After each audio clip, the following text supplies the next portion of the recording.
1 Korintus 15 ayat 56 sampai 57. Sengat maut ialah dosa dan kuasa dosa ialah hukum Taurat. Tetapi syukur kepada Allah yang telah memberikan kepada kita kemenangan oleh Yesus Kristus Tuhan kita. Beberapa tahun lalu saya diberi kesempatan oleh Tuhan untuk melayani beberapa anak muda yang masih duduk di bangku sekolah menengah atas. Beberapa kali kami mengadakan persekutuan, doa, dan juga sharing mengenai kebenaran firman Tuhan. Anak-anak muda ini sangat antusias dan semangat mengikuti setiap pertemuan-pertemuan dalam persekutuan itu. Sangat jarang mereka untuk tidak hadir dalam persekutuan tersebut.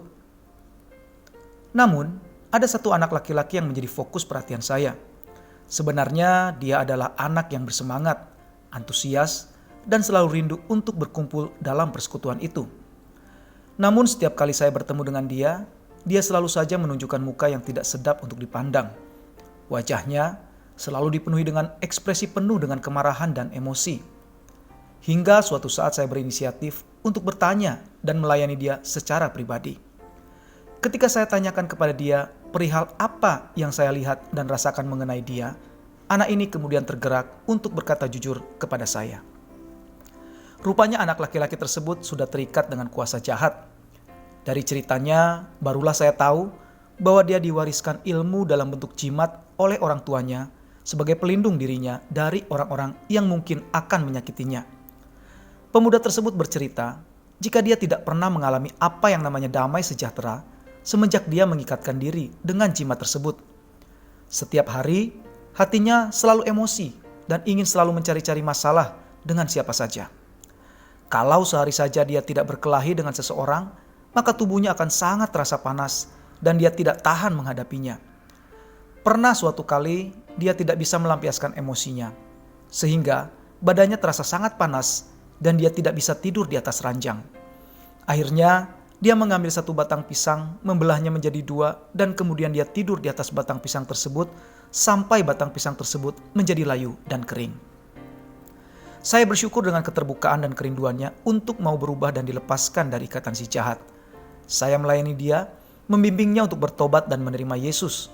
Dan semenjak itu, dia tidak pernah lagi mengalami keterikatan dan hidupnya lebih damai dan emosinya jauh lebih stabil. Sobat inspirasi yang dikasihi Tuhan, demikianlah bagi kita yang telah ditebus oleh kuasa darah Yesus. Tidak ada lagi perhambaan, tidak ada lagi kutuk, tidak ada lagi keterikatan, tetapi kita adalah orang yang telah merdeka. Sesuai dengan firman Tuhan yang kita baca dalam 1 Korintus 15 ayat 56 sampai 57. Kuasa darah Yesus telah menjadikan kita pribadi-pribadi yang berkemenangan atas hukum maut dan dosa. Dosa tidak lagi berkuasa atas kita. Oleh karena itu, jika kita sampai hari ini masih memiliki perasaan-perasaan terikat dengan pikiran-pikiran atau dosa-dosa masa lalu, maka inilah waktunya untuk kita mengambil keputusan keluar dari pikiran-pikiran tersebut. Ingat, kita sudah ditebus oleh kuasa darah Yesus. Dosa tidak lagi berkuasa dalam hidup kita, dan dosa sudah seharusnya tidak lagi mendakwa kita, sebab kita adalah lebih daripada pemenang oleh kuasa darah Yesus. Mari kita berdoa. Bapa di sorga, kami bersyukur atas firman yang boleh kami dengarkan hari ini. Kami belajar bahwa kami adalah orang-orang yang telah ditebus oleh kuasa darah Yesus. Kami adalah orang-orang yang menang.